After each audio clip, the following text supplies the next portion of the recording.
Hello everyone. இந்த வீடியோவில் critical ரீசனிங்கான video தான் இது, ஓகேங்களா? ஸோ கிரிட்டிக்கல் ரீசனிங் அப்படின்றது மெயின்ஸில் ஒரு பயங்கரமாக டிஃப்ரென்ஸ் காமிக்கக்கூடிய ஒரு டாபிக் தான் வந்து இந்த கிரிட்டிக்கல் ரீசனிங் மெயின்ஸில், ஓகேங்களா? ஸோ இந்த கிரிட்டிக்கல் ரீசனிங்கில் பார்த்தீங்கன்னா நிறைய டாபிக்ஸ் கவர் ஆகும். Statement and assumption, statement and conclusion, statement and argument, cause and effect, அதுக்கப்புறமா course of action, inference question, ஓகேங்களா, ஆர்கியூமெண்ட் ஸ்ட்ரென்தனிங் அண்ட் வீக்கனிங், இந்த மாதிரி நிறைய டாபிக்ஸ் வந்து கிரிட்டிக்கல் ரீசனிங்கில் வருது, ஓகேங்களா? ஸோ இந்த கிரிட்டிக்கல் ரீசனிங் அப்படின்றது சென்டென்ஸ் அண்டர்ஸ்டாண்டிங் ரொம்ப ரொம்ப இம்பார்ட்டண்ட். பட் ஆனால் ஒரு மெயின்ஸ்லையுமே பார்த்தீங்கன்னா இப்போ ரீசெண்டாக எஸ்பிஐ கிளர்க் மெயின்ஸ் April 10 நடந்துச்சு. அப்போ கூட வந்து கிரிட்டிக்கல் ரீசனிங்கில் வந்து சாலிடாக ஒரு 10 கொஷின்ஸ் கிட்ட வந்துருந்துச்சுன்னு நினைக்கிறேன். ஆனால் அப்ராக்சிமேட்டாக எப்போவுமே வந்து இந்த IBPS PO, SBI PO clerk, SBI கிளர்க்குலாம் பார்த்தீங்கன்னா கண்டிப்பாக வந்து ஒரு 10 கொஷின் கிட்டனா இந்த கிரிட்டிக்கல் ரீசனிங்லேருந்து கொஷின் வந்துடும்.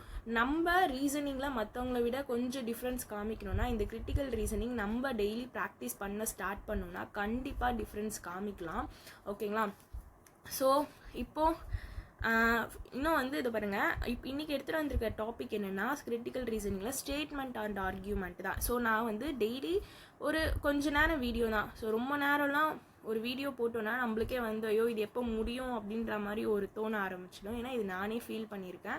ஸோ அதனால நான் என்ன யோசிச்சேன்னா கிரிட்டிக்கல் ரீசனிங்கில் டெய்லி ஒரு டாபிக் தனித்தனியாக வீடியோ எடுத்துகிட்டு வந்துடலாம். அதுக்கு ஒரு 4 கொஷின்ஸை எக்ஸாம்பிள் கொஷின்ஸ் பார்த்துட்டு இந்த மாதிரி daily topic wise critical reasoning cover பண்ணிட்டோன்னா அதுக்கப்புறமா டெய்லி ப்ராக்டிஸ் கொஷின்ஸு கிரிட்டிக்கல் ரீசனிங்க்கு நம்ம யூடியூப் சேனலில் அப்லோட் பண்ணலாம் அப்படின்றக்க, ஓகேங்களா? ஸோ இன்றைக்கி இதில் எடுத்துகிட்டு வந்திருக்க டாபிக் என்னன்னு பார்த்தீங்கன்னா statement and argument, okay? So இது ரொம்ப ரொம்ப ஒரு இம்பார்ட்டண்ட்டான ஒரு டாபிக் தான் இந்த கிரிட்டிக்கல் ரீசனிங் மெயின்ஸில். ஸோ எப்படி நீங்கள் பேராஜம்பிள் இதெல்லாம் நம்ம வந்து டெய்லி ப்ராக்டிஸ் பண்ணிகிட்ருக்கோமோ, இப்போ ஆர்சி, அதுக்கப்புறமா இந்த மாதிரி அதே மாதிரி தான் சேம் இந்த கிரிட்டிக்கல் ரீசனிங்குமே நம்ம டெய்லி ப்ராக்டிஸ் பண்ண ஆரம்பிச்சோன்னா இந்த கொஷினை அட்டன் பண்ணுறதுக்கான பயம் ஃபஸ்ட்டு போயிடும், ஓகேங்களா? ஏன்னா நம்மளுக்கு எக்ஸாமில் அந்த கொஷினை அட்டன் பண்ணுறதுக்கே நம்ம ரொம்ப பயப்படுவோம். அந்த பயத்தை ஃபஸ்ட்டு நம்ம போக்கணுன்னா டெய்லி ப்ராக்டிஸ் பண்ணணும். ப்ளஸ் அப்படின்னா என்னன்றது கிளியராக புரிஞ்சிக்கணும். அப்படி புரிஞ்சுக்கிட்டு நம்ம ப்ராக்டிஸ் பண்ணாலே நம்ம ஈஸியாக வந்து இந்த கொஷின்ஸ்லாம் எக்ஸாமில் நல்லா அப்ரோச் பண்ணலாம், ஓகேங்களா? ஸோ டெய்லி ஒரு டாபிக் கொஞ்ச நேரம் வீடியோ டெய்லி பார்த்துட்டு ப்ராக்டிஸ் கொஷின்ஸை நம்ம டெய்லி சால்வ் பண்ணலாம் யூடியூப்பில் இந்த டாபிக் வைஸ் கவர் பண்ணிட்டோன்னா, ஓகே?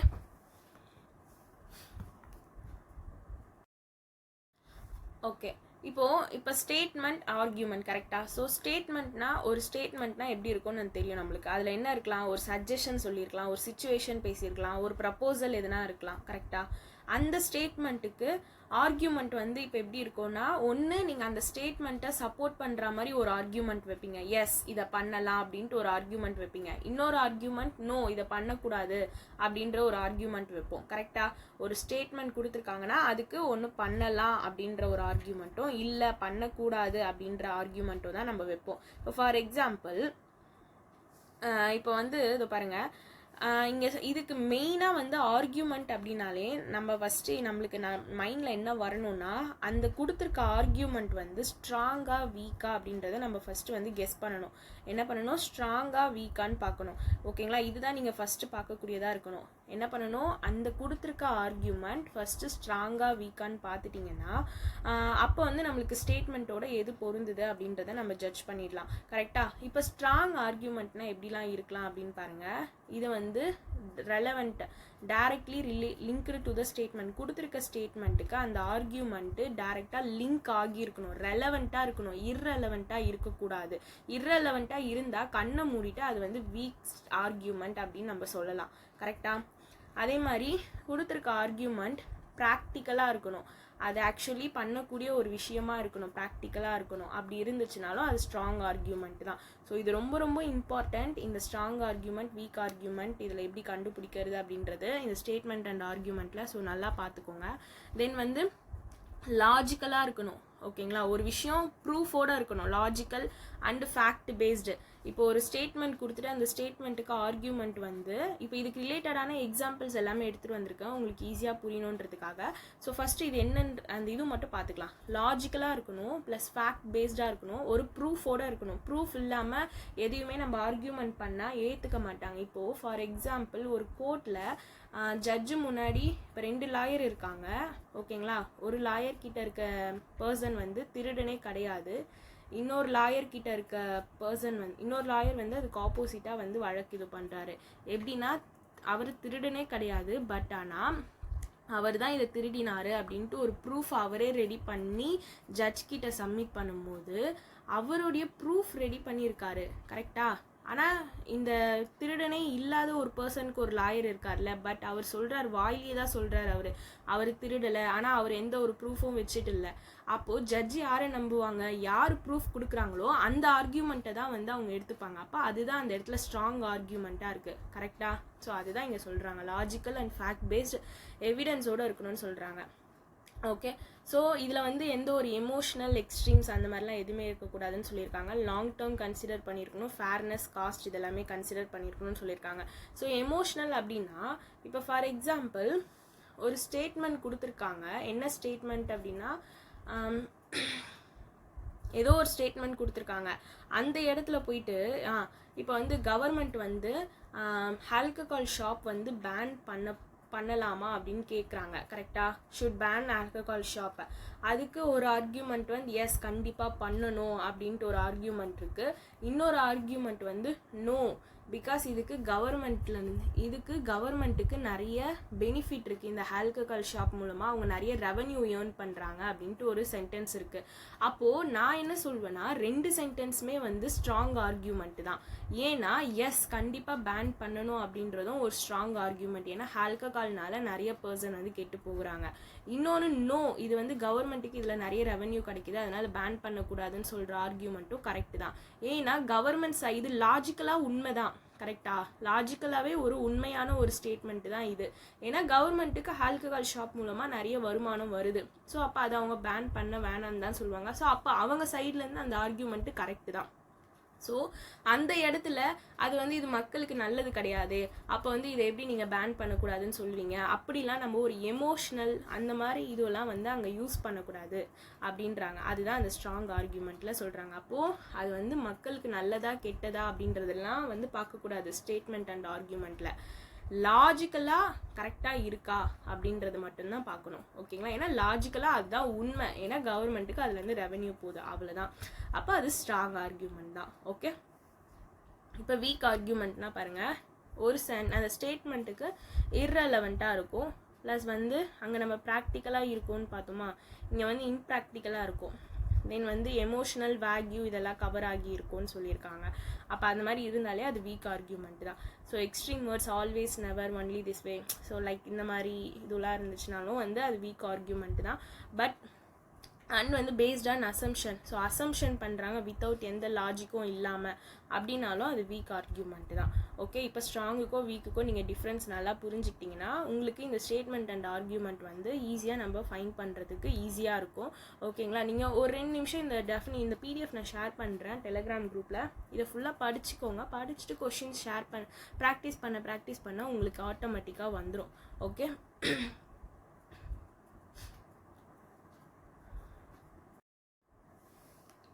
ஓகே, எக்ஸாம்பிள்ஸ் பார்க்கலாம். ஸோ இப்போ உங்களுக்கு ஸ்டேட்மெண்ட் ஆர்கியூமெண்ட்னா எப்படி பார்க்கணுன்றது சொல்லியாச்சா. இப்போ வந்து some example. Should there be a total ban on smoking in public places. Should there be a total ban on smoking in public places. அதுக்கு ஆர்கியூமெண்ட் 1 என்ன கொடுத்துருக்காங்க, yes because it is harmful for both smokers and non smokers. Argument 2ல no because many people enjoy smoking. ஓகேங்களா. So இப்போ இந்த statement பார்த்தாலே உங்களுக்கு தெரியும், இங்கே என்ன கேட்டிருக்காங்க, ஸ்மோக்கிங் வந்து பப்ளிக் பிளேசஸில் டோட்டலாக பேன் பண்ணலாமா அப்படின்னு கேட்டிருக்காங்க. அதுக்கு ஆர்கியூமெண்ட் 1 பாருங்கள், எஸ் பிகாஸ் வந்து இது ஹார்ம்ஃபுல்லாக இருக்குது, போத் ஸ்மோக் பண்ணுறவங்களுக்கும் ஹார்ம்ஃபுல், ஸ்மோக் பண்ணாதவங்களுக்கும் இது ஹார்ம்ஃபுல்ன்றாங்க. ஆப்வியஸாக இந்த ஆர்கியூமெண்ட் அப்படின்றது கரெக்டு தானே, இது வந்து strong and health plus logical ரிலேட்டடாக இருக்குல்ல. ஸோ அப்போ இந்த ஆர்கியூமெண்ட் வந்து கரெக்டு தான், ஓகேங்களா. ஸோ அப்போ இந்த ஆர்கியூமெண்ட் வந்து கரெக்டு தானே. ஸோ ஸ்மோக்கிங் அப்படின்றது பப்ளிக் பிளேஸில் டோட்டலாக பேன் பண்ணலாமான்னு கேட்டால் எஸ், கண்டிப்பாக எஸ் பண்ணலாம். பிகாஸ் இது வந்து ஹார்ம்ஃபுல் போத் ஸ்மோக் பண்ணுறவங்களுக்கும் நான் ஸ்மோக்கர்ஸ்க்கும். இது வந்து ஒரு ஸ்ட்ராங் ஆர்கியூமெண்ட் அப்படின்னு சொல்லலாம் ஆப்வியஸாக. ஏன்னா இது ஹெல்த் கான்ஷியஸாக இருக்குது, ப்ளஸ் வந்து லாஜிக்கலாகவும் இதுதான் உண்மை, கரெக்டாக. ஸோ அதனால் இந்த ஆர்கியூமெண்ட் வந்து ஸ்ட்ராங்கு. ஆர்கியூமெண்ட் 2ல் என்ன சொல்லியிருக்காங்க, no because many people enjoy smoking. So இப்போது பீப்புள் ஸ்மோக்கிங் என்ஜாய் பண்ணுறதுனால நம்ம ஆல்ரெடி சொல்லியிருந்தோம்ல, அது மக்களுக்கு நல்லது கெட்டது அப்படின்றத தாண்டி அது உண்மையாகவே லாஜிக்காக இருக்கா, கவர்மெண்ட்டுக்கு அதனால ரெவென்யூ வருது, அது உண்மை லாஜிக் அப்படின்றதுனால தான் நம்ம வந்து அது வந்து அந்த ஆர்கியூமெண்ட்டு கரெக்டுன்னு சொன்னோம். அதே மாதிரி தான் இங்கே no because many people enjoy smoking, ஓகேங்களா. ஸோ இது வந்து நிறைய பீப்புள் வந்து இதை என்ஜாய் பண்ணுறாங்க அப்படின்றதுக்காகலாம் இதை வந்து நாங்கள் ஸ்ட்ராங் ஆர்கியூமெண்ட்டுன்னு சொல்ல முடியாது. ஏன்னா எமோஷ்னல் நாட் லாஜிக்கலாக இருக்குது. யாருன்னா ஸ்மோக்கிங்கை போய் லாஜிக்கலாக வந்து என்ஜாய் பண்ணுவாங்களா நிறைய பீப்புள்? இது வந்து ஒரு நாட் லாஜிக்கலான ஒரு ஸ்டேட்மெண்ட், கரெக்டாக. ஸோ எமோஷ்னலாகவும் பாதி பீப்புள் என்ஜாய் பண்ணுறாங்க அப்படின்றதுக்காக பாதி பீப்புளோட இதோ வந்து நம்ம அஃபெக்ட் பண்ண முடியாது. ஸோ அப்போ இந்த ஆர்கியூமெண்ட் வந்து வீக்காக இருக்குது, கரெக்டாக. ஏன்னா இந்த ஸ்டேட்மெண்ட்டுக்கு இந்த ஆர்கியூமெண்ட்டு வீக்கு, உங்களுக்கு புரியுதுல. ஸோ அப்போது ஆர்கியூமெண்ட் 1 தான் வந்து ஸ்ட்ராங் ஆர்கியூமெண்ட், ஆர்கியூமெண்ட் 2 வந்து வீக்காக இருக்குது. ஏன் வீக்னா இது எமோஷ்னலாக இருக்குது. ஏன் எமோஷ்னல் சொல்கிறோன்னா ஸ்மோக்கிங் வந்து நிறைய பீப்புள் என்ஜாய் பண்ணுறாங்க. ஸோ இங்கேயே நம்ம பார்த்துருப்போம் எமோஷ்னல் வேர்ட்ஸு இந்த மாதிரிலாம் வந்து வரக்கூடாது, வந்துச்சுனாலே அது வந்து வீக் ஆர்கியூமெண்ட் அப்படின்ட்டு. ஸோ என்ஜாய் அப்படின்றதும் ஒன் கைண்ட் ஆஃப் எமோஷன் தான்.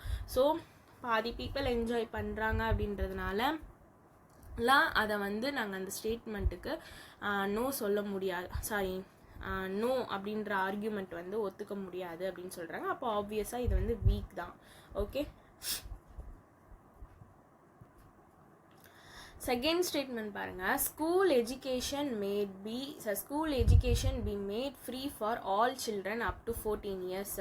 ஓகேங்களா, அப் டு 14 years வரைக்கும் எல்லா ஸ்கூல் சில்ட்ரன்ஸுக்குமே எஜுகேஷன் ஃப்ரீயாக இது பண்ணலாமா அப்படின்றது தான் ஸ்டேட்மெண்ட்டு. அதுக்கு ஆர்கியூமெண்ட் 1 பாருங்கள், yes because it will help reduce illiteracy. ஆப்வியஸாக இந்த ஸ்டேட்மெண்ட் ஆர்கியூமெண்ட் கரெக்டு. பிகாஸ் ஏன்னா நம்மளுக்கு ஸ்டேட்மெண்ட்டில் கொடுத்துருக்கிறது எல்லா சில்ட்ரன் 14 வயசு வரைக்கும் இருக்கவங்களுக்கு எஜுகேஷன் வந்து ஃப்ரீயாக வந்து ப்ரொவைட் பண்ணலாமா அப்படின்னு கேட்கும்போது கண்டிப்பாக ப்ரொவைட் பண்ணலாம். ஏன்னா இது வந்து இல்லிட்ரஸி ரேட்டை வந்து கம்மி பண்ணும் அப்படின்னு சொல்லியிருக்காங்க. இது வந்து ஒரு ஸ்ட்ராங் ஆர்கியூமெண்ட். ஏன்னா இந்த ஸ்டேட்மெண்ட்டுக்கு இந்த ஆர்கியூமெண்ட் ரெலவெண்ட்டாகவும் இருக்குது, ப்ளஸ் ப்ராக்டிக்கலாகவும் இது சாத்தியம்தான், கரெக்டாக. 14 வயசு வரைக்கும் உள்ள சில்ட்ரன்ஸ்க்கு ஃப்ரீ எஜுகேஷன் ப்ரொவைட் பண்ணுறது அப்படின்றது ப்ராக்டிக்கலாக பார்க்கும்போது சாத்தியமான ஒரு விஷயம் தான். ஸோ நம்ம அங்கேயே பார்த்தோம் ஸ்ட்ராங்கில் ப்ராக்டிக்கலாக இருக்கணும் அப்படின்றது. ஸோ அப்போ இந்த ஆர்கியூமெண்ட் 1 வந்து ஸ்ட்ராங். ஓகே, ஸோ ஆர்கியூமெண்ட் 2 பாருங்கள், no because government school are not good. இங்கே கவர்மெண்ட் ஸ்கூலை பற்றியே ஸ்டேட்மெண்ட்டில் பேசவே இல்லை. ஸோ அப்போது ஸ்டேட்மெண்ட்டுக்கு இந்த ஆர்கியூமெண்ட்டும் இர்ரெலவெண்ட்டாக இருக்குது, கரெக்டாக. ஸோ இர்ரெலவெண்ட்டாக இருக்கக்கூடாது, வீக். அப்போனா இருந்துச்சுன்னா அது வீக் ஆர்கியூமெண்ட்டு. அதே மாதிரி இங்கே நம்மளுக்கு பேசியிருக்கிறது ஃப்ரீ எஜுகேஷன் பற்றி தான், கவர்மெண்ட் ஸ்கூல்ஸ் பற்றிலாம் பேசவே இல்லை. ஸோ அது இர்ரெலவெண்ட்டாக இருக்கிறதுனால இந்த ஆர்கியூமெண்ட் வந்து வீக் ஆர்கியூமெண்ட்டு. அப்போது இந்த ஸ்டேட்மெண்ட்டுக்கு எந்த ஆர்கியூமெண்ட் வரும்னு பார்த்தீங்கன்னா ஆர்கியூமெண்ட் 1 தான், ஓகேங்களா. ஸோ ஒரு சில டைமில் நம்மளுக்கு எக்ஸாமில் ஆப்ஷனில் ஸ்ட்ராங் வீக் அப்படின்னு சொல்லி கேட்கறதுக்கு சான்சஸ் இருக்குது. இல்லைனா எந்த ஆர்கியூமெண்ட் வரும் அப்படின்றத கேட்பாங்க. ஸோ நம்மளுக்கு நார்மலாக தெரிஞ்சு வச்சுக்கணும், ஸ்ட்ராங்னா இப்படி தான் இருக்கணும், வீக்னா இப்படி தான் இருக்கணும். அப்போ நம்ம எப்படி கொஷின் கேட்டாலும் நம்மளால் ஆன்சர் பண்ண முடியும். கிளியர்? ஸோ தேர்ட் ஸ்டேட்மெண்ட் பாருங்கள், should exam be abolished in schools. Okay, so exam வந்து ஸ்டாப் பண்ணிடலாமா ஸ்கூல்ஸில் அப்படின்னு கேட்டிருக்காங்க. ஆர்கியூமெண்ட் 1 பாருங்கள், yes because exams create stress for children. So stress அப்படின்றது one kind of emotion. So நம்மளுக்கு ஆர்கியூமெண்ட்டில் எமோஷனை பற்றி இந்த மாதிரி ஒரு ஸ்ட்ராங் சொல்யூஷன், இந்த எமோஷன் இந்த இது வந்தாலே அது வந்து வீக் ஆர்கியூமெண்ட்டுன்றதை நீங்கள் மைண்டில் ஃபிக்ஸ் பண்ணிக்கோங்க. ஏன்னா எக்ஸாம் வந்து ஸ்டூடெண்ட்ஸ்க்கு மத்தியில் ஸ்ட்ரெஸ்ஸு க்ரியேட் பண்ணுது அப்படின்னு சொல்லியிருக்காங்க. ஸ்ட்ரெஸ்ஸுன்றது one kind of emotion. So எமோஷ்னலாக ஒரு ஆர்கியூமெண்ட் வரும்போது அது ஆப்வியஸாக வீக் தான், நாட் ஸ்ட்ராங்கு. கிளியர்? ஸோ அப்போ இது வந்து வீக். அதே மாதிரி ஸ்ட்ரெஸ் ஆகுறாங்க அப்படின்றதுனால அதுக்கான சொல்யூஷன் தான் வந்து ஸ்கூலில் எக்ஸாம் பேன் ஸ்டாப் பண்ணுறதா இருக்குமா? கண்டிப்பாக இருக்காது. கரெக்டாக? ஸோ நெக்ஸ்ட் ஆர்கியூமெண்ட் படி பார்ப்போம். No, because exam help to measure progress of student. Yes, இதுதான் கரெக்டு. லாஜிக்கலாகவும் பார்க்கும்போது ப்ராக்டிக்கலாகவும் பார்க்கும்போது இதுதான் ஸ்ட்ராங்காக இருக்குது. ஏன்னா ஸ்கூல்ஸில் எக்ஸாம்ஸை ஸ்டாப் பண்ணிட்டாங்க அப்படின்னா பசங்க வந்து படிக்கும்போது அவங்களுக்கான ப்ராக்ரஸ், அவங்க எந்த லெவலில் இருக்காங்க அப்படின்றத ப்ராக்ரஸ் வந்து அவங்களுக்கு மெஷர் பண்ணிக்க முடியாது. கரெக்டாக? ஒரு எக்ஸாம்னு ஒன்று வைக்கும் போது தான் அவங்க எந்த லெவலில் இருக்காங்கன்றது அவங்கள ஐடென்டிஃபை பண்ணிக்க முடியும். அப்போது இந்த ஆர்கியூமெண்ட் வந்து ஸ்ட்ராங்காக இருக்குது. இது லாஜிக்கலாகவும் இதுதான் உண்மை. கரெக்டாக? நம்ம ஸ்கூலில் போயிட்டு சின்ன வயசுலேருந்து படிச்சுட்டே வரோம், நம்மளுக்கு எந்த எக்ஸாமும் கிடையாது, நீங்கள் படிச்சுட்டே வாங்க, அடுத்தடுத்த கிளாஸ் ப்ரொமோட் பண்ணிகிட்டே வரும் அப்படின்னா நீங்கள் படிப்பீங்களா? கண்டிப்பாக மாட்டோம். ப்ளஸ் நம்ம எந்த லெவலில் இருக்கோம், நம்ம எந்த ப்ராக்ரஸில் இருக்கோம்லாம் நம்மளுக்கு தெரியாது. பட் லாஜிக்கலாக நம்மளுக்கு எக்ஸாமுன்றது ஒன்று தேவைப்படுது. கரெக்டாக? பரீட்சை அப்படின்றது ஒன்று தேவைப்படுது. அப்போது இந்த ஆர்கியூமெண்ட் வந்து ஸ்ட்ராங்கு. இங்கே ஸ்ட்ரெஸ் அப்படின்ற ஒரு எமோஷனல் வார்த்தை இருக்கும் போதே நான் வந்து இந்த ஆர்கியூமெண்ட் எனக்கு வீக்குன்றதை நான் ஐடென்டிஃபை பண்ணிட்டேன். Okay, clear? அதே மாதிரி பாருங்கள், short clues to remember. Okay, so health, economy, safety, education, law, ப்ராக்டிக்கலாக இருக்கிறது இது எல்லாமே ஸ்ட்ராங் ஆர்கியூமெண்ட்டை தான் ரெஃபர் பண்ணும். எமோஷன்ஸ், பர்சனல் லைக்கிங், அதான் சொன்னல, some people like enjoy smoking அப்படின்னு நம்ம ஒரு சென்டென்ஸ் பார்த்தோம்ல, அந்த மாதிரி பர்சனல் லைக்கிங், எமோஷன்ஸ்னால் இப்போ ஸ்ட்ரெஸ்ஸு இதெல்லாம் பார்த்தோம்ல, வேக்யூ வேர்ட்ஸ், எக்ஸ்ட்ரீம்ஸ் இதெல்லாமே இருந்தாலே வீக் தான் அப்படின்னு சொல்லியிருக்காங்க. எப்போவுமே வந்து அந்த ஸ்டேட்மெண்ட்டோட அந்த ஆர்கியூமெண்ட் ரெலவெண்ட்டாக இருக்கான்னு ஃபஸ்ட்டு பார்க்கணுன்னு சொல்லியிருக்காங்க. இது வந்து just short clues to remember what is statement and ஆர்கியூமெண்ட்டில் ஸ்ட்ராங் அண்ட் வீக்காக. Okay, so next question. should the government completely ban foreign TV channels in India? Okay, so இதுக்கான ஆர்கியூமெண்ட் பாருங்கள். Yes, because it will protect Indian culture from western influence. No, because people should have the right to choose what they want to watch. Okay, இங்கே என்ன statement சொல்லியிருக்காங்க? Government வந்து கம்ப்ளீட்டாக foreign TV வந்து இந்தியாவில் pan பண்ணலாமா அப்படின்ட்டு ஷுட் அப்படின்னு கேட்டிருக்காங்க. கரெக்டாக? The government completely ban foreign TVs channels in India, ban பண்ணலாமா அப்படின்னு கேட்டிருக்காங்க. அதுக்கு argument yes, because it will protect Indian culture from western influence. So இந்த ஆர்கியூமெண்ட் பார்க்கும்போது பாருங்கள், எஸ் இட் பிகாஸ் அப்படின்னு கேட்குது. நம்ம வெஸ்டர்ன் இன்ஃப்ளூயன்ஸ்லேருந்து நம்மளோட இந்தியன் கல்ச்சரை ப்ரொடெக்ட் பண்ணுறதுக்காக இந்த ஃபாரின் டிவி சேனல்ஸை கம்ப்ளீட்டாக பேன் பண்ணலாம் அப்படின்னு சொல்கிறது தான் இந்த ஃபஸ்ட் ஆர்கியூமெண்ட்டு.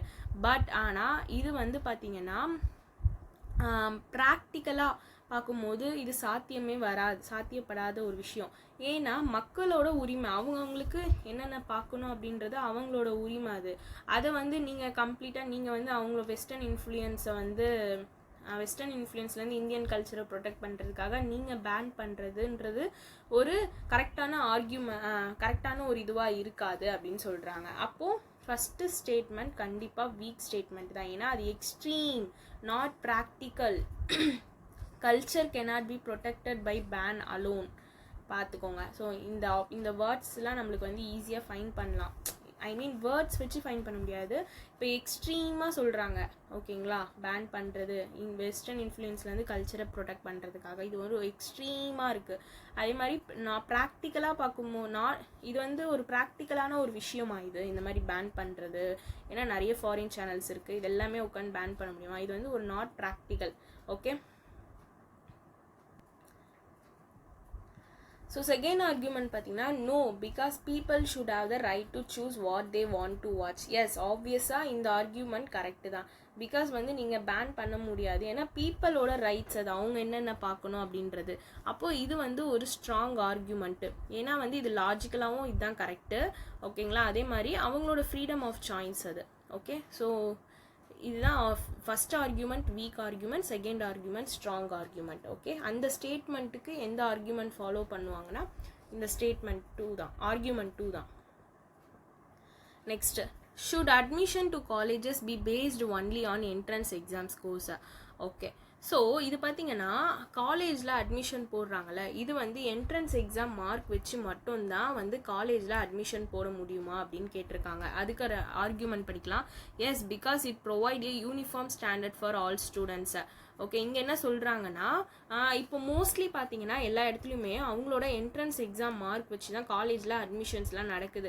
ஏன் அந்த மாதிரி பண்ணுறாங்கன்னா, ஏன்னா வந்து ஒரு யூனிஃபார்ம் எல்லா ஸ்டூடெண்ட்ஸுமே வந்து எல்லாருமே ஒரே லெவலில் இருக்க மாதிரி ஸ்டூடெண்ட்ஸை எடுக்கிறாங்க.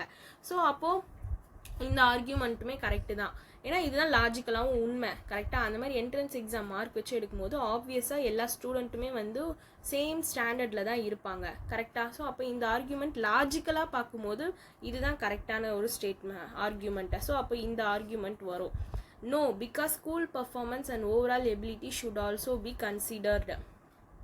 ஸோ இப்போ ஃபார் எக்ஸாம்பிள் பார்த்தீங்கன்னா, இப்போது ஒரு நீட் எக்ஸாமே வச்சுப்போம். ஓகேங்களா? நீட் எக்ஸாமில் ஒருத்தவங்க என்ன சொல்கிறாங்கன்னா, இது வந்து ஸ்டூடெண்ட்ஸ் வந்து அந்த டாக்டர் படிக்கிறதுக்கு ஒரு யூனிஃபார்ம் ஸ்டாண்டர்டில் போகிறாங்க. இது வந்து சும்மா ஒரு நீட் எக்ஸாமுன்றது அதில் நிறைய இதுவும் இருக்குது. பட் ஏன்னா நம்மளுக்கு டக்குன்னு அண்டர்ஸ்டாண்ட் ஆகணும் அப்படின்றதுனால அந்த நீட் எக்ஸாம் எடுத்துகிட்டு வரேன். ஓகேங்களா? ஒரு uniform same level standard of students வந்து டாக்டர் படிக்க போவாங்க அப்படின்ட்டு ஒரு செட் ஆஃப் இது வந்து ஆர்கியூ பண்ணுறாங்க. ஸோ அந்த ஆர்கியூமெண்ட் அவங்க சைட்லேருந்து பார்க்கும்போது கரெக்டு தான். இன்னொரு செட் ஆஃப் பீப்புள் இல்லை, அவங்களோட ஸ்கூல் பர்ஃபார்மன்ஸ் அப்போ அவங்க ஸ்கூலில் எடுத்திருக்காங்க பார்த்தீங்களா, அப்போல்லாம் வந்து 12th மார்க் வச்சு தான் வந்து டாக்டர் சீட் வாங்க முடியும். ஸோ நீங்கள் வந்து இந்த ஸ்கூல் பர்ஃபார்மன்ஸ் அவங்களோட ஓவரால் எபிலிட்டியை கன்சிடர் பண்ணி அவங்களுக்கு காலேஜில் அட்மிஷன் கொடுங்க அப்படின்னு சொல்கிறாங்க இன்னொரு செட் ஆஃப் பீப்புள். ஆப்வியஸாக இந்த செட் ஆஃப் பீப்புள் சொல்கிற ஆர்கியூமெண்ட்டுமே வந்து லாஜிக்கலாக பார்க்கும்போது கரெக்டு, இது ப்ராக்டிக்கலாக ஃபாலோவும் பண்ணக்கூடியது. ஏன்னா ஓகேங்களா, அவங்களோட நீங்கள் ஸ்கூல் பர்ஃபார்மன்ஸ் வச்சும் வந்து நீங்கள் அவங்கள கன்சிடர் பண்ணலாம் அப்படின்னு சொல்கிறாங்க. இல்லை, இந்த என்ட்ரன்ஸ் எக்ஸாம்னால எடுக்கும்போது எல்லா ஸ்டூடெண்ட்டும் வந்து சேம் ஸ்டாண்டர்டில் இருப்பாங்க. இந்த 2 ஆர்கியூமெண்ட்டுமே வந்து கரெக்டு தான் அவங்க சைடில் இருந்து. ஓகேங்களா? ஸோ அப்போது இது ரெண்டுமே வந்து ஸ்ட்ராங் ஆர்கியூமெண்ட். ஏன்னா போத்துமே வந்து லாஜிக்கலாக இருக்குது, வேலிட் ரீசனிங்காகவும் இருக்குது. ஓகே,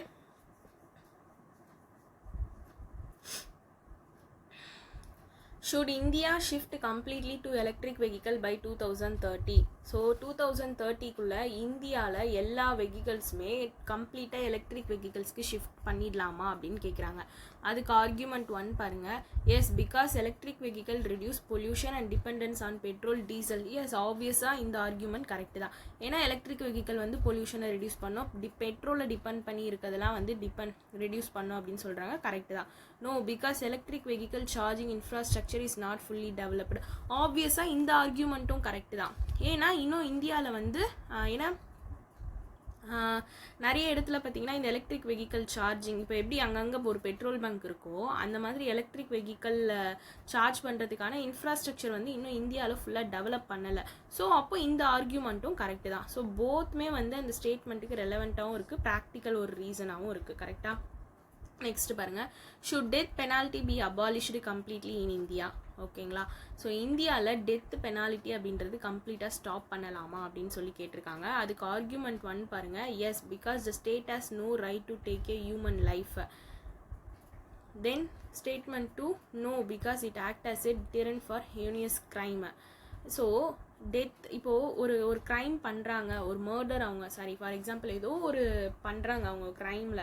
ஓகேங்களா? அதுக்காக என்ன பண்ணுறாங்க, கோர்ட்டில் அவங்களுக்கு வந்து தூக்கு தண்டனை, தென் வந்து இந்த சம்திங் ஏதோ அவங்களுக்கு ஒரு டெத் பெனாலிட்டி தராங்கல்ல, அது தரலாமா, அதை ஸ்டாப் பண்ணலாமா கம்ப்ளீட்டாக இந்தியாவில் அப்படின்னு சொல்கிறது தான் ஸ்டேட்மெண்ட்டு. அதுக்கு ஆர்கியூமெண்ட் எஸ், கண்டிப்பாக பண்ணணும். பிகாஸ் வந்து ஒரு ஹியூமனோட லைஃப் எடுக்கிறதுக்கு யாருக்குமே எந்த ஒரு ரைட்ஸும் கிடையாதுன்னு சொல்கிறாங்க. ஆப்வியஸாக அது வந்து கரெக்டு தான். அதை ஒரு லாஜிக்கலாக பார்க்கும்போது அது உண்மை தான், ப்ராக்டிக்கலாக பார்க்கும்போதும் சரி, எத்திக்கலாக பார்க்கும்போதும் சரி, அது உண்மைதான். ஸோ இந்த argument correct. No, because it act as a deterrent for heinous crime. ஏன்னா இதுக்கு பாதி பேர் என்ன சொல்கிறாங்க அப்படின்னு பார்த்தீங்கன்னா, இல்லை இது வந்து அவன் ஒரு பெரிய க்ரைம் பண்ணியிருக்கான், அவனுக்கு இந்த மாதிரி ஒரு தண்டனை கொடுத்தா தான் நெக்ஸ்ட் டைம் யாருமே இதை வந்து பண்ண மாட்டாங்க, இது வந்து ரெடியூஸ் ஆகும் இந்த க்ரைம்லாம். ஸோ அப்போது அனதர் பீப்புள் ஆஃப் சொல்கிற ஆர்கியூமெண்ட்டுமே வந்து பார்க்கும்போது கரெக்டாக தான் இருக்குது. ஓகேங்களா? எப்போவுமே ஸ்டேட்மெண்ட் ஆர்கியூமெண்ட்டே நீங்களே பிரிச்சுக்கோங்க. ஒரு செட் ஆஃப் பீப்புள், இங்கே இன்னொரு செட் ஆஃப் பீப்புள், இவங்க இப்படி சொன்னாங்கன்னா அப்போ அவங்க இடத்துலேருந்து அது கரெக்டாக தான் இருக்கும் அப்படின்ற மாதிரி நீங்கள் யோசிச்சிங்கன்னா உங்களுக்கு அது வந்துடும். அது நம்ம டெய்லி ப்ராக்டிஸ் பண்ண ஆரம்பிச்சோன்னா வந்துடும். ஓகேங்களா? ஸோ ரெண்டுமே வந்து ஸ்ட்ராங் தான். Should private coaching classes be banned? Private coaching classes எல்லாமே பேன் பண்ணிடலாமா அப்படின்னு கேட்குறாங்க. Yes, because they exploit students and parents financially. Yes, ஆப்வியஸாக இது ட்ரூ. ஏன்னா வந்து இப்போ நம்ம பேங்கிங் ப்ரிப்பேர் பண்ணுறோம். இந்த பேங்கிங்காக நிறைய கோச்சிங் சென்டர்ஸ் இதெல்லாமே இருக்குது, ப்ரைவேட் கோச்சிங் சென்டர்ஸு. ஸோ இதில் வந்து ப்ரைவேட் கோச்சிங் சென்டர் அப்படின்ட்டு நம்ம போய் ஜாயின் பண்ணிடுறோம். பட் நம்ம அதுக்கு வேஸ்ட்டாக ஃபீஸ் கட்டுறோம். அது சம் மந்த் ஆஃப் கோர்சஸ் தான் இருக்கும். அதுக்கப்புறமா அதுலேயுமே வந்து அந்த மந்த் ஆஃப் கோர்சஸில் நம்ம ஃபுல்லாக கம்ப்ளீட்டாக அந்த பேங்கிங் பற்றி அங்கே படிச்சிருப்போமான்னு கேட்டால் கண்டிப்பாக கிடையாது. ஓகேங்களா?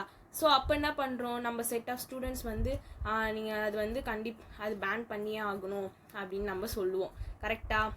ஏன்னா இப்போது ஃபார் எக்ஸாம்பிள் நம்மளுக்கு ரிலேட்டடாகவே இது இருக்குன்றதுனால நான் சொல்கிறேன்.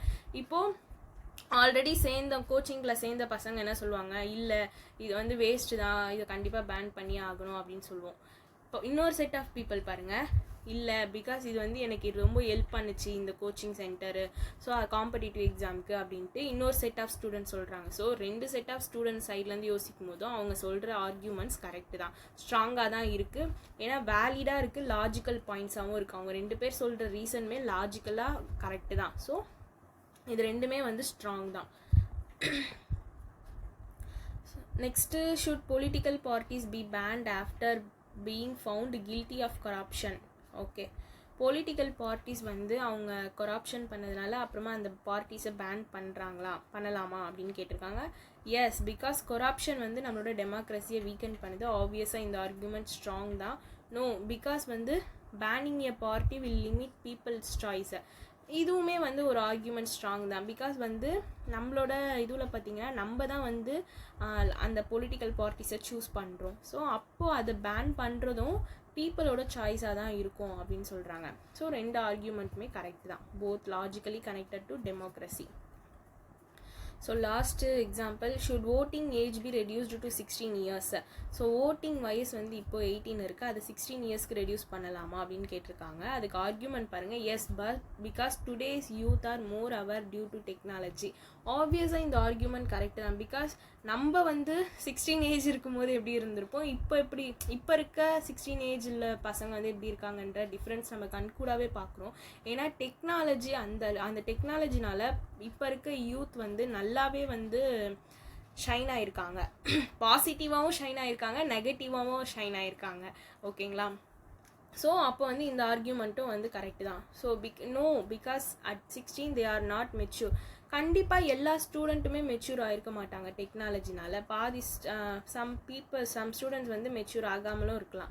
ஸோ அதனால் இந்த ஆர்கியூமெண்ட்டு சொல்கிறதும் வந்து கரெக்டு தான். ஸோ ஏன்னா இது ரெண்டுமே வேலிட் ரீசனிங், ரெண்டு சைடில் இருந்துமே பார்க்கும்போது அப்போது இந்த ரெண்டு ஆர்கியூமெண்ட்டுமே கரெக்டு தான். நம்மளுக்கு எக்ஸாமில் இந்த மாதிரியும் ஒரு சில கொஷின்ஸ் வந்து ஈஸியாகவும் வரும் கிரிட்டிக்கல் ரீசனிங்கில். ஒரு சில டைம் கொஞ்சம் கொஞ்சம் ஒரு பேராகிராஃப் அந்த மாதிரி கூட ஸ்டேட்மெண்ட் ஆர்கியூமெண்ட் கேட்பாங்க. பட் இன்றைக்கி நம்ம ஸ்டேட்மெண்ட் ஆர்கியூமெண்ட்னா என்னன்னு தெரிஞ்சுக்கிட்டோம். அதுக்கான ஒரு குட்டி எக்ஸாம்பிள்ஸ் தான் இன்றைக்கி எடுத்துகிட்டு வந்திருக்கேன். மேபி உங்களுக்கு இதே லெவல்லையும் எக்ஸாமில் வரலாம், இதை விட ஹார்ட் லெவல்லையும் வரலாம். ஓகேங்களா? எப்படி வந்தாலும் நம்ம கான்செப்ட் இப்படி தான் சால்வ் பண்ணணும் அப்படின்றத கிளியராக இருந்துட்டோம்னா நம்ம ஈஸியாக அப்ரோச் பண்ணிடலாம். ஓகேங்களா? ஸோ நெக்ஸ்ட்டு நாளைக்கு வந்து வேறு டாப்பிக்கில் நம்ம எடுத்துகிட்டு வரேன். இதே மாதிரி யூஸ்ஃபுல்லாக இருக்கும். ஓகேங்களா? ஸோ நீங்களும் என்ன பண்ணுறீங்கன்னா டெலகிராம் குரூப்பில் கிரிட்டிக்கல் ரீசனிங்கான ப்ராக்டிஸ் கொஷின்ஸ் எதுனா இருந்தால் ஷேர் பண்ணுங்கள். ஸோ இந்த டாபிக் வைஸ் நம்ம கவர் பண்ணிவிட்டு அந்த ப்ராக்டிஸ் கொஷின்ஸ் எல்லாமே டெய்லி எடுத்துகிட்டு வந்து சால்வ் பண்ணலாம் நம்ம சேனலில். ஓகேங்களா? ஸோ இந்த வீடியோவில் இன்னைக்கான டாபிக் ஓவர். இன்றைக்கி வந்து நான் என்ன பண்ண போகிறேன்னா ஒரு குவிஸ் மாதிரி உங்களை கேட்க போகிறேன். அந்த குவிஸ்க்கு வந்து நீங்கள் ஆன்சர் வந்து கமெண்ட் செக்ஷனில் கமெண்ட் பண்ணுங்கள். ஓகேங்களா? ஸோ அது இன்னும் இன்ட்ராக்டிவாக இருக்கும் நம்மளுக்குள்ள அப்படின்னு தோணுது. ஸோ அதனால் கொஷின்ஸ் வந்து கேட்குறேன் என்னன்ட்டு. ஓகே, ஸோ இந்த வீடியோ கடைசி வரைக்கும் பார்க்குறவங்களுக்கான குவிஸஸ் இது கமெண்ட் பண்ணுங்கள் ஆன்சர்ஸ் என்னன்ட்டு. இது என்ன நியூஸ் அப்படின்னா, சிபி வந்து ஒரு நியூ சர்வைலன்ஸ் ஃப்ரேம் ஒர்க் அப்படின்றத வந்து இஷ்யூ பண்ணியிருக்காங்க. இது எதுக்காகன்னு பார்த்தீங்கன்னா இன்வெஸ்டர்ஸ் அண்ட் மார்க்கெட் ஸ்டெபிலிட்டியை வந்து ப்ரொடெக்ட் பண்ணுறதுக்காக சிபி வந்து ஒரு நியூ சர்வைலன்ஸ் ஃப்ரேம் ஒர்க் அப்படின்றது வந்து இஷ்யூ பண்ணியிருந்தாங்க. இந்த கைட்லைன்ஸ் வந்து யார் வந்து அவங்களோட ட்ரேடிங் பிளாட்ஃபார்மில் இம்ப்ளிமெண்ட் பண்ணுறாங்கன்னு பார்த்தீங்கன்னா நேஷ்னல் ஸ்டாக் எக்ஸ்சேஞ்சோ பாம்பே ஸ்டாக் எக்ஸ்சேஞ்சோ தான். அந்த கைட்லைன்ஸில் சிபி கம்பெனி வந்து மார்க்கெட் கேபிட்டலைசேஷன் வந்து எவ்வளோ வந்து ஃபேஸ் பண்ணணும்னு சொல்லியிருக்காங்க. ப்ளஸ் வந்து ஸ்டேஜ் 2ல் சர்வேலன்ஸ் வந்து அட்லீஸ்ட் வந்து எவ்வளோ மந்த்னா அட்லீஸ்ட் மானிட்டரிங்கில் எவ்வளோ மந்த் ஆர் டேஸ் வந்து அவங்க இருக்கணும் அப்படின்னு சொல்லியிருக்காங்கன்றத இந்த 2 கொஷினுக்கான ஆன்சர் வந்து கமெண்ட் பண்ணுங்கள். Okay, thank you.